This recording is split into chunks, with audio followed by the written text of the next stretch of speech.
oftentimes when we do spiritual practice, especially in the hara, and a lot of Zen practitioners focus on this, they focus on breathing into the hara, and they can feel this sense of power begin to develop, like a sense of strength.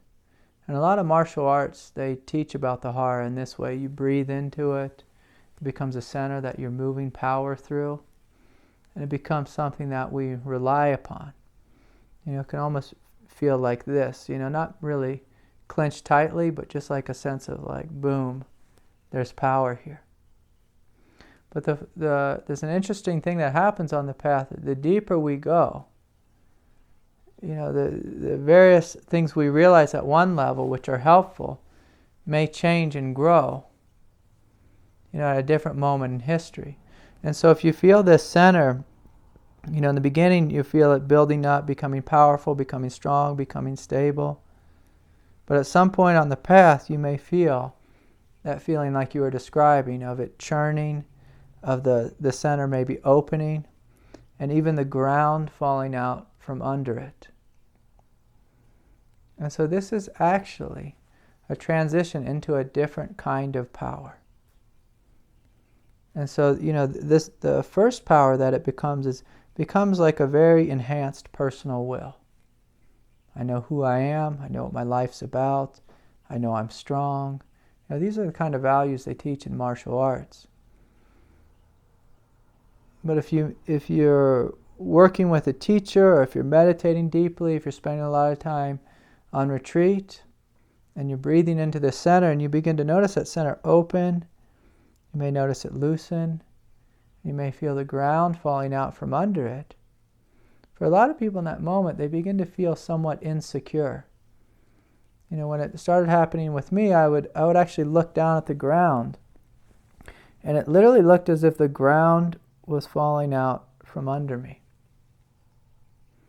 The Buddha described this state as the groundless ground. And so in the space of the groundless ground, we are opening to the vast insecurity of life, which is terrifying to most people. A lot of fears begin to come forward. We feel uneasiness within our stomach.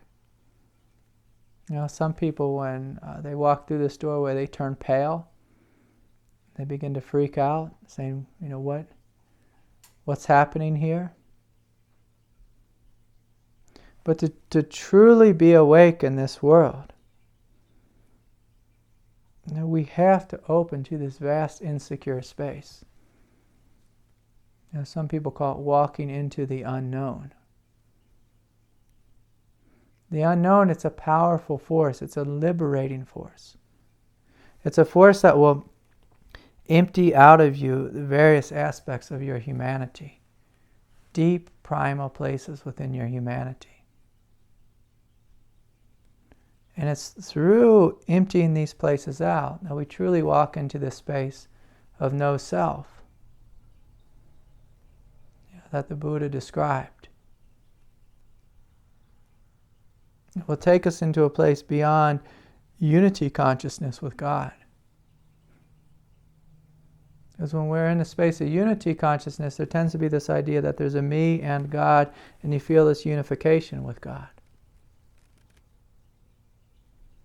But when the ground falls out from under you, when this different aspect of like your primal humanity falls out from under you, it almost seems as if God falls away. And there is only this direct experience. In the past is, different mystics described it differently, but it's a space beyond God. The more you speak about it, the more paradoxical it becomes and the more confusing it becomes. But for most people, they're terrified of it. We lose our relationship to God, our relationship of the child saying, God, I want you to do this for me. Because it seems as if there's a total non-separation between you and God. Of course, there's still God, the creator, and we're not the creator who's creating universes. And simultaneously, we are that as well. It's almost a crazy thing to talk about, because the more we speak about it, the more arrogant it seems we become. But one of the hallmarks of knowing you're walking into this realm is that you'll feel as if the ground is falling out from under you. Different aspects of your humanity are falling out of you. Different chunks of ego are falling away. And you're noticing that these things, they don't arise again within you. Now, oh look, that thing doesn't arise anymore. This old addiction doesn't arise. These old thoughts don't arise. This childishness that I had doesn't arise. And so one of the real hallmarks of when the hara opens in this way and you begin to feel the ground fall out from under you is you begin to lose what's called the personal will. And involved with the personal will are one's deeply held beliefs, our politics, our judgments, what we think is right and what we think is wrong. And it's interesting because these things, they begin to fall away. And so we just had this big election, and a lot of people were disappointed. And, sometimes natural disasters happen, and they're incredibly devastating. But when our will falls out, we may see something. Like two political characters on stage. One wins and one loses. And what we find is we don't have a huge emotional reaction to it. I can remember when this began to happen within me, there was a tsunami that happened in Japan, and on the news I saw this huge wave come into this village, and probably hundreds of people died. And within me was just this feeling of just pure silence. Pure silence. And I was even actually shocked a little bit about my reaction, because I thought, God, shouldn't I be crying or upset about this? If you ever spent time with a great master before, what you'll find is not much rattles them. Not much moves them. The nature of their mind, it begins to shift from being a mind that's focused on good and bad, right or wrong, this way or that way. That's the dualistic nature of mind. But as the ground falls out from under you and you begin to open into this deep unknown, we begin to just see things for what they are. And judgment doesn't necessarily arise within us. It doesn't come with like such a power as it did in the past. I still have politics within me. I still vote. I still follow my heart as far as what's true. My heart will subtly ache if there's a new tyrant in office. But that part of me, like that part of me who was, say, in college and a political activist and screaming in the streets, that thing is fallen away. But through that falling away, there can be a different response. There's much more room for a response to come from truth. But what we find is the truth that moves through us is not like our truth like we had in college. I know the way. I know what's right. I know what life should do or what God should do. That begins to fall away. And there's this deeper peace that's deeply rooted. It feels almost like a mountain of emptiness. Like that mountain, it falls down deep into the earth, and it feels as if you don't even know where you end. And so it's a huge thing. It's a huge change. Many people think they go through this process, but they're really just having a transcendent experience. And the real hallmarks of it is our will begins to fall away. There's a confusion and almost a subtle depression that comes forward in an individual because they don't know what their life is about anymore. But if you keep opening to it and have a humble heart and continue to open to God, what you'll notice is that your will begins to be replaced with a higher will. It's a very impersonal will. And your relationship with life, it radically begins to change to become much more impersonal. It's not that we don't have a humanity anymore. We always have a humanity. But we feel as if there's this different thing moving through us as us. And the really important thing here is as us. That our nature and God's nature is one. Not in a thought or an idea, but in this direct experience. And it's quite liberating. And so there's one more thing that's really important to know, about the falling away of the self, the disappearance of the will, is that it's at this stage where we truly face death. And I mean that literally. Because what's happening here is that fear is emptying out of us. Insecurity is emptying out of us. All the tightly held places within us are emptying out of us. And so it's very common for us when we begin to open in this way, for deeply held fears and panic to come forward. I can even remember there was one day when I was walking across the room in my house, and I felt, it will sound crazy, but I felt as if death came up from the earth and literally grabbed me by the legs and pulled me down to the earth. And I started to lose control of my body, and I was like looking around like saying, what the hell is happening to me? And I was sprawled out on the ground. And it just felt as if this silence was overtaking my body. And it just felt as if death had overtaken me. And my mind became incredibly silent. Like more silent than I ever imagined was possible.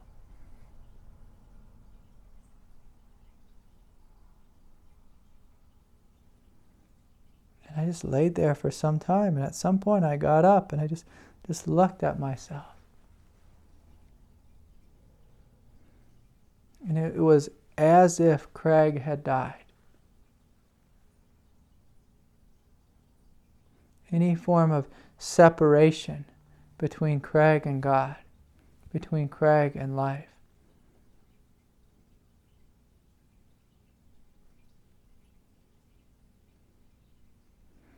And so the big thing that we must be willing to face is terror within us. This incredible fear of death. And so many of the stages include panic. I can remember during this time, there was times that months on end, it felt as if there was this constant just like screaming in my ears. Like a hellish screaming. Like a death, like some death cry within me. It sounds almost silly to talk about it now. But it went on for months and months. I had trouble sleeping because it was so loud within me. Because what's happening is this awakening is happening at the most unconscious aspect of our being. A place that's before mind, before any rational sense of self. Like it's happening in the very bones and the DNA of this form. It's something that this experience, we wouldn't wish it upon our worst enemy.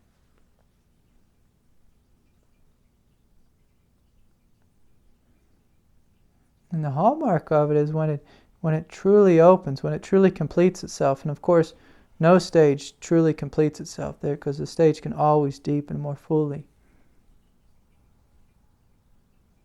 But the fear of death will fall away. Because what you'll realize is that who and what you are doesn't die, can't die, would be impossible to die. Because what we are is one with life. This form will die. This form will get sick, experience pain, heartache, all that stuff.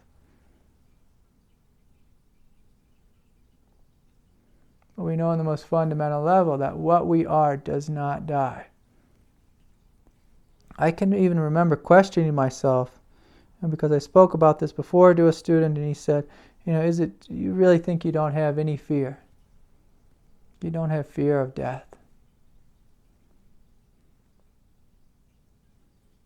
I said, well, hell, I don't know. I faced death in this spiritual context. And so I sat with this question, literally for a couple of years. And then one day, about 2 years ago, I went whitewater rafting with some friends. And I got to face death, the physical death. The boat flipped. I was sucked under these rapids. When the boat flipped, it cracked my skull. And so I was bleeding profusely, sucked underwater, tumbled around, beat up by boulders, and then, it went completely silent. I thought, oh boy, this is death. And there was no fight. It was just a sense of okay. And the funny thing happened was at some point I was spit out of that river. And thrown to the other side of the river, not the safe side. And there I was sitting on the other side of the river, blood pouring out of my head, and saying, oh, I guess I'm alive. There's a total okayness with the whole thing. Now, afterwards, I had a major head injury. It's painful, it's difficult. Just because you face fear and you face death and you've opened to it fully, it doesn't mean you won't experience pain. If someone asks, would you rather go for a walk in the park or, get hit with a hammer? Yeah, I'd like to go for the walk in the park. That's human, that's natural. But there's this bizarre sense of, if I died in this moment, because that's God's will, that's okay. That's okay. And from that place of freedom,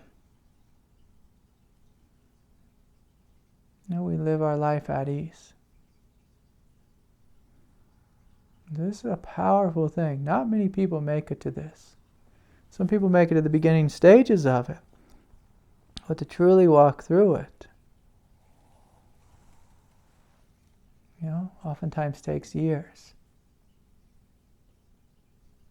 Takes years.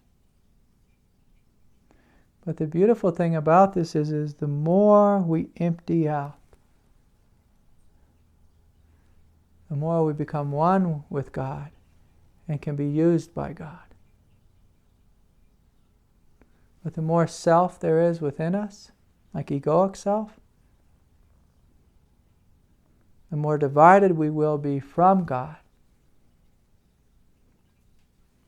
And the less opportunity will there be to be used by God. But this is the point of the journey where we really realize that, spiritual awakening is not about me. It's about God waking up in me, as me, and using this for God's work. In the beginning of the path, we think, I know what God's work is and I'm going to do it. But the further we open into this. And this is actually, for most of us, it's an impersonal opening. It's not something we are doing. It's literally something that happens to us. It's like God is erasing us so that she can live through this one in a fuller and fuller way. And then just so we're crystal clear here, because I've looked at this so deeply, is that there's always some level of our humanity, which is still individual, still personal. That's our evolving edge in the world. So I want to be clear here, because oftentimes when we speak in these terms about the no self, it comes off in an absolutist way. But from a place of humility, I always have to add the caveat that we always have a human evolving edge. No matter how far we've gone down this rabbit hole. No matter if we're Jesus, Buddha, the greatest enlightened master ever. Because we have to be careful as we open up into this space and there feels as if there is absolutely no separation between us and God. If we don't carry forth some level of humility, it's another opportunity for the ego to come forward and say, I'm the next guru or Messiah. We always have to know who the boss is. And so it's this great paradox of, it feels as if we've moved beyond unity consciousness, beyond any sense of separate God. But it's always good to remember there's going to be some level of that paradox still alive within us. Some level of us having a growing edge. But when we open to this world of the profound presence of God, emptying us out and taking us over, it will feel as if there is absolutely no separation. It never could be a separation